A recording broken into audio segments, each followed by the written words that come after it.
Salut, c'est Jean-Marc. Alors, comme prévu, hop, hop, c'est là. Je vais te parler ce soir des bandes tapping qui sont ici, je montre à la caméra. Oui, donc, excuse-moi pour le petit retard. J'ai eu des soucis. J'ai une nouvelle caméra, donc on y voit un peu plus clair et je pourrais te montrer les objets de test ou les objets ici, par exemple, que j'ai testé ou d'autres objets, d'autres matériels en présentation. Alors, ces bandes de tapping, euh, je les ai testées à plusieurs occasions, à deux grosses occasions notamment, mais je vais d'abord te parler, te dire ce que c'est que les bandes tapping. Elles ont été tout simplement inventées il y a plusieurs années et elles se sont diffusées rapidement un petit peu dans le monde du sport. Pas forcément en course à pied, mais dans d'autres sports. Alors tu les vois sous d'autres couleurs, celles-ci sont rouges. On va revenir sur les histoires de couleurs tout à l'heure, mais tu en vois des bleus, des noirs, des roses aussi également. Et je crois que c'est à peu près tout comme couleur. Je n'ai jamais vu de vert encore. Mais donc, il y a plusieurs couleurs et chaque couleur a quelque chose de particulier. Est-ce vrai, pas vrai? On va le voir rapidement. En fait, cette idée de vidéo, je fais un article déjà là-dessus, c'est parce que je suis tombé sur un article de Science Civi qui présentait des études pour démonter un peu le tapping et les bénéfices par ces bandes-là. Mais d'abord, qui c'est qui a inventé ce produit-là, qui est arrivé depuis plusieurs années? C'est un chiropraticien japonais du nom de Kenzo Kelz, qui a été le créateur de cette méthode, et il y a quand même déjà une dizaine d'années. Alors, succès commercial, on est d'accord, mais est-ce que cela fonctionne? Est-ce qu'on n'est pas aussi, comme par exemple dans les chaussures dites minimalistes, sous les milieux pieds, on n'est pas tombé dans un débat des extrêmes, très enflammé également sur ce sujet-là, les pour et les contre. Donc, sur une étude que j'avais vue sur Science Vie, il y avait deux études en particulier qui étaient là pour un peu démonter des bandes de tapping. Il y avait une première étude qui avait été réalisée en 2017 pour les prises d'hématomes post-chirurgicaux sur 13 sujets.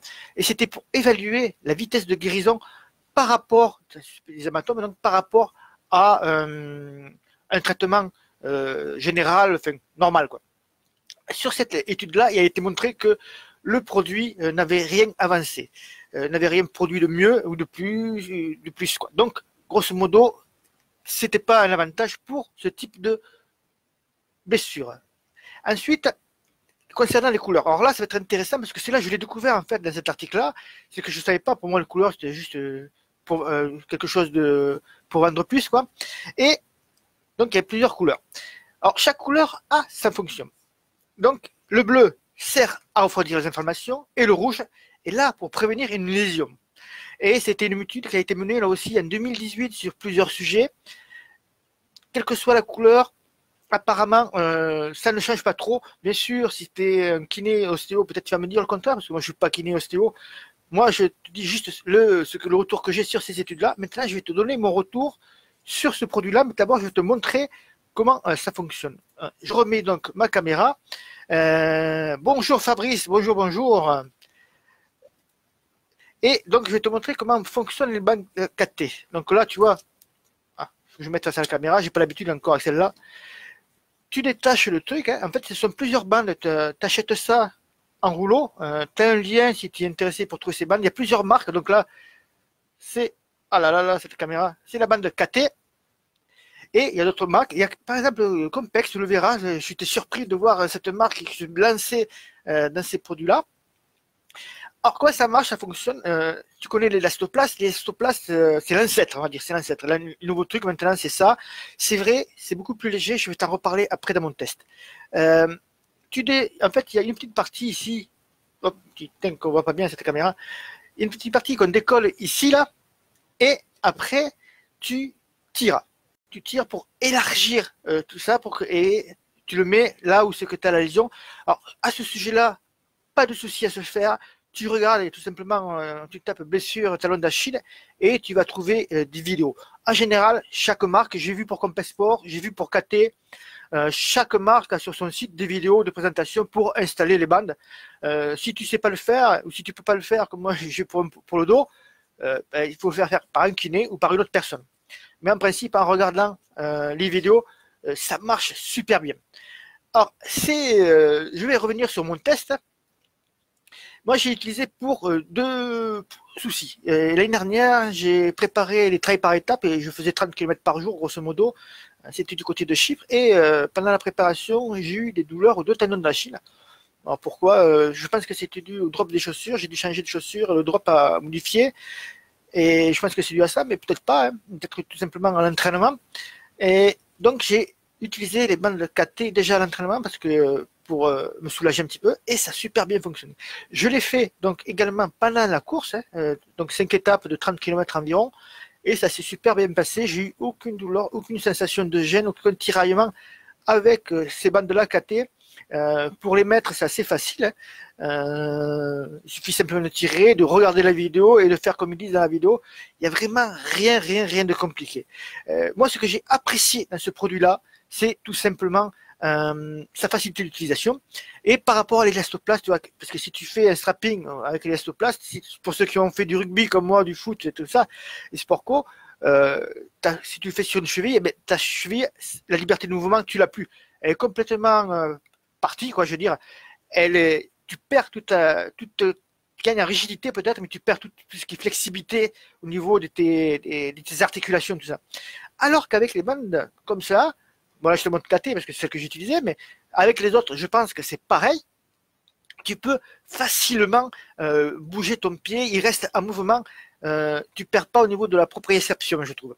Et ça, c'est très bien. Alors, tu peux le faire, moi je les ai fait pour le tendon d'Achille, et j'ai fait parce que j'ai une petite douleur au bas du dos, également, donc là je fais mettre, et j'ai senti un petit progrès.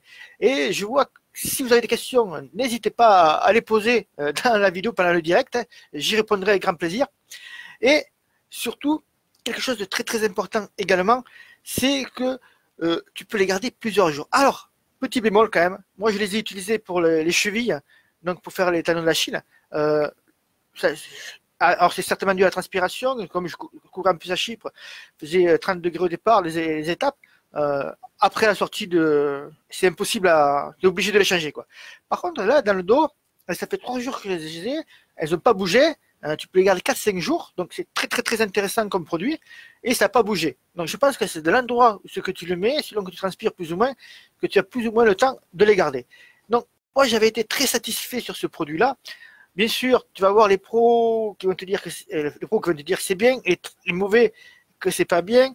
En tout cas, c'est à essayer. Si tu es un adepte de l'elastoplast et que tu cherches un produit qui apporte un peu plus de confort, alors peut-être que ces bandes de tapping sont une solution. Et tu verras que tu as plusieurs couleurs. Donc les couleurs, tu peux y accorder l'importance ou pas. C'est selon ce que tu choisis. Renseigne-toi sur les couleurs, on ne sait jamais. Mais c'est pas forcément le principal. De toute façon, si tu prends sur Internet, tu n'as pas plusieurs choix de couleurs en général, à moins de passer par la boutique de la marque. Donc voilà, je te mets 3 liens. Donc tu pourras me dire ce que tu penses de la vidéo. Si déjà on y voit plus clair en principe, c'est mieux comme ça. Donc je t'ai mis 3 liens dans la description. Les liens où trouver ces bandes avec plusieurs marques. Et j'ai remarqué qu'il y avait une autre marque aussi, que ça me revient dans la tête, Zamst, qui s'est lancé dans ça. Mais lui, la marque, ils sont pas mal aussi. C'est pour ceux qui ont des entorses de cheville, justement. C'est très intéressant pour ceux qui ont des entorses de cheville.